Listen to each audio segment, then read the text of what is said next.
पूर्णिमा व्रत कथा। एक अत्यंत प्रसिद्ध राजा चंद्रहास से पालित अनेक प्रकार के रत्नों से परिपूर्ण कातिका नाम की एक नगरी थी। वहां धनेश्वर नाम का एक ब्राह्मण था और इसकी स्त्री अति सुशील रूपवती थी।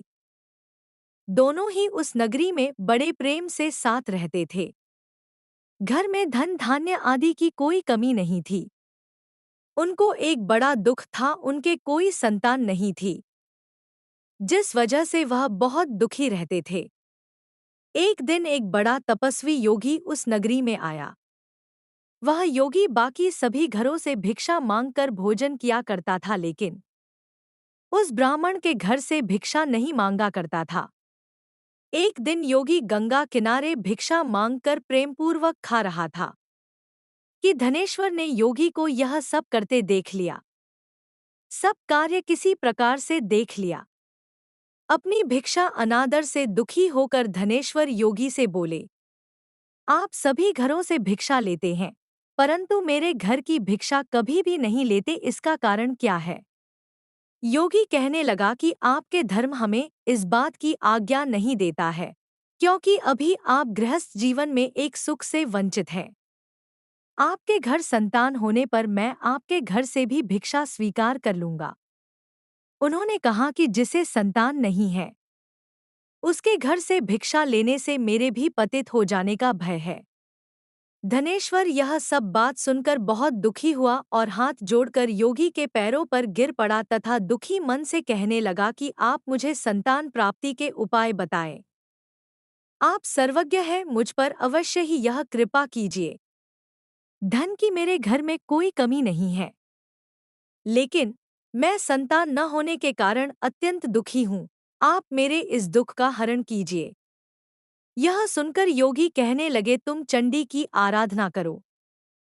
घर पहुंचकर उन्होंने यह सारी बात अपनी पत्नी को बताई और खुद वन में चला गया। वन में पहुंचकर उसने चंडी की आराधना की और उपवास किया। चंडी ने 16 दिन उसको सपने में दर्शन दिए और कहा कि हे धनेश्वर, जा तेरे पुत्र होगा, लेकिन उसकी आयु सिर्फ 16 वर्ष होगी। 16 वर्ष की आयु में ही उसकी मृत्यु हो जाएगी।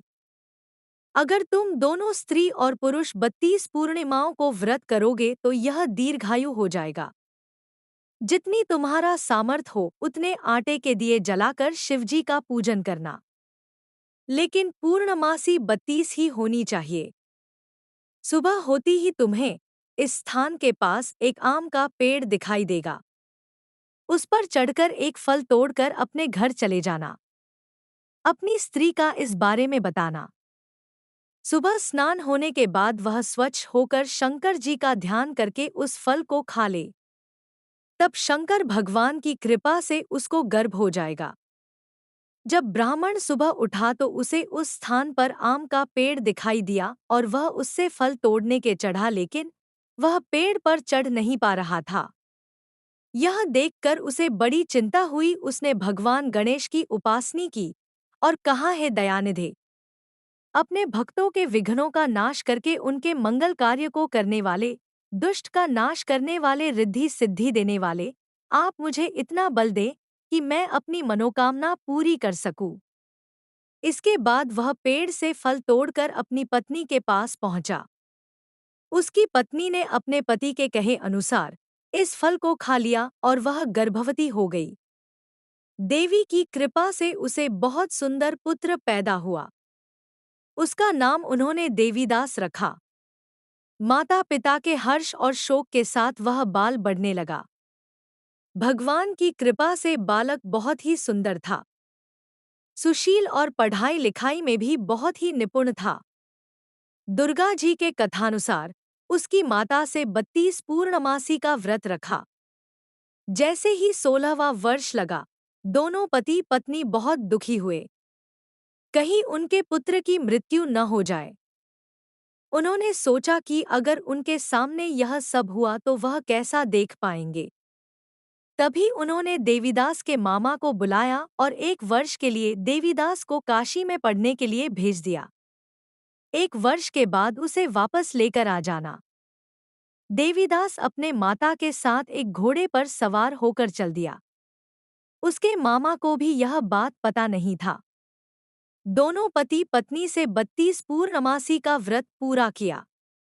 दूसरी तरफ मामा और भांजा दोनों रात गुजारने के लिए रास्ते में एक गांव में रुके। उस दिन उस गांव में ब्राह्मण की कन्या का विवाह होने वाला था। जिस धर्मशाली में वर और बारात के बाकी लोग रुके हुए थे, उसी धर्मशाला में देवीदास और उसका मामा ठहर गए। उधर कन्या को तेल आदि चढ़ने के बाद जब लगन का समय आया तो वर की तबीयत खराब हो गई। वर के पिता ने अपने परिवार वालों से विचार विमर्श करके कहा कि यह देवीदास मेरे पुत्र जैसा ही है, मैं इसके साथ लगन करा दूं और बाद में बाकी सारे काम मेरे बेटे के साथ पूरे हो जाएंगे।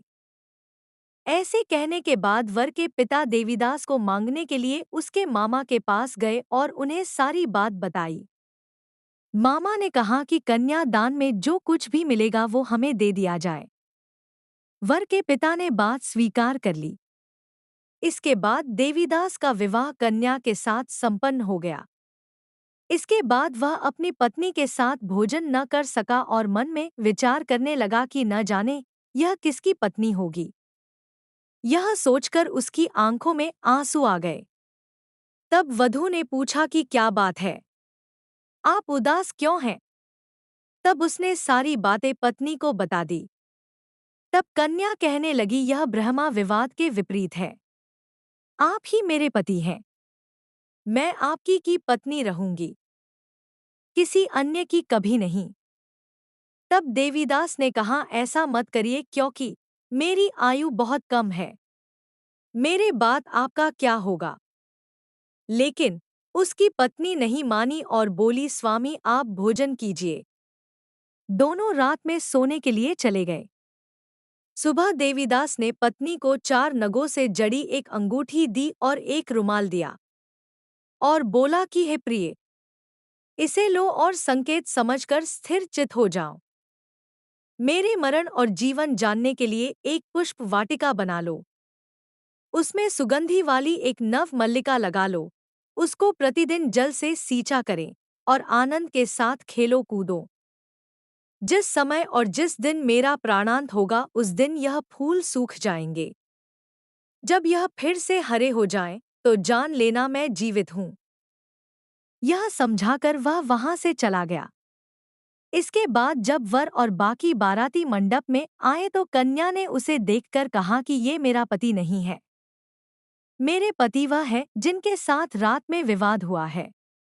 इसके साथ मेरा विवाह नहीं हुआ है। अगर यह वही है तो यह बताएं कि मैंने इसके क्या दिया है, साथ ही कन्या दान के समय को आभूषण मिले उन्हें दिखाएं। कन्या की ये सारी बातें सुनकर वह कहने लगा कि मैं यह सब नहीं जानता। इसके बाद सारी बारात भी अपमानित होकर लौट गई। भगवान कृष्ण बोले हैं, माता इस प्रकार देवीदास काशी चला गया। कुछ समय जब बीत गया तो एक सर्प उसको डसने के लिए वहां आया, लेकिन वह उसको काट नहीं पाया क्योंकि उसकी माता ने पहली ही 32 पूर्णिमा का व्रत कर लिए थे। इसके बाद खुद काल वहां पहुंचा। भगवान की कृपा से तभी वहां माता पार्वती और भगवान गणेश आ गए। देवीदास को मूर्छित दशा में देखकर माता पार्वती ने भगवान शिव से प्रार्थना की कि महाराज, इस बालक की माता ने पहले ही 32 पूर्णिमा के व्रत कर लिए हैं, आप इसको प्राण दे। भगवान शिव ने माता पार्वती के कहने पर उसे प्राण दान दे दिया। उधर उसकी पत्नी उसके काल की प्रतीक्षा कर रही थी। उसकी पत्नी ने जाकर देखा कि पुष्प और पत्र दोनों ही नहीं है तो उसको बहुत आश्चर्य हुआ और जब उसने देखा कि पुष्पवाटिका फिर से हरी हो गई तो वह समझ गई कि उसका पति जिंदा हो गया है। इसके बाद वह बहुत ही प्रसन्न होकर अपने पिता से कहने लगी कि मेरे पति जीवित हैं, उनको ढूंढिए। जब 16वां वर्ष व्यतीत हो गया तो देवीदास भी अपने मामा के साथ काशी चल दिया। इधर उसकी पत्नी के परिवार वाले उन्हें ढूंढने के लिए जा ही रहे थे कि उन्होंने देखा कि देवीदास और उसका मामा उधर ही आ रहे थे। उसको देखकर उनके ससुर बहुत प्रसन्न हुए और उसे अपने घर ले आए। वहां सारा नगर इकट्ठा हो गया और कन्या ने भी उसे पहचान लिया। देवीदास ने इसके बाद अपनी पत्नी और मामा को लेकर वहां से चल जिया। उसके ससुर ने भी उसे बहुत धन दहेज दिया। जब वह अपने घर की तरफ चल रहा था तो उसके माता पिता को लोगों ने खबर कर दी, तुम्हारा पुत्र देवीदास अपनी पत्नी और मामा के साथ आ रहा है। ऐसा समाचार सुनकर पहले तो उन्हें विश्वास नहीं हुआ, लेकिन जब देवीदास आया और उसने अपने माता पिता के पैर छुए तो देवीदास के माता पिता ने उनका माथा चूमा और दोनों को अपने सीने से लगा लिया। दोनों के आने की खुशी में धनेश्वर ने बहुत दान दक्षिणा ब्राह्मणों को दी। इस तरह धनेश्वर को 32 पूर्णिमाओं के व्रत के प्रभाव से संतान प्राप्त हुई। जो स्त्रियां इस व्रत को करती हैं, वह जन्म जन्मांतरों तक वैधव्य का दुख नहीं भोगती हैं और सदैव सौभाग्यवती रहती हैं। यह मेरा वचन है। यह व्रत संतान देने वाला और सभी मनोकामनाओं को पूरा करने वाला है। वीडियो अच्छी लगी तो लाइक शेयर करें और चैनल को सब्सक्राइब जरूर कर दें। धन्यवाद।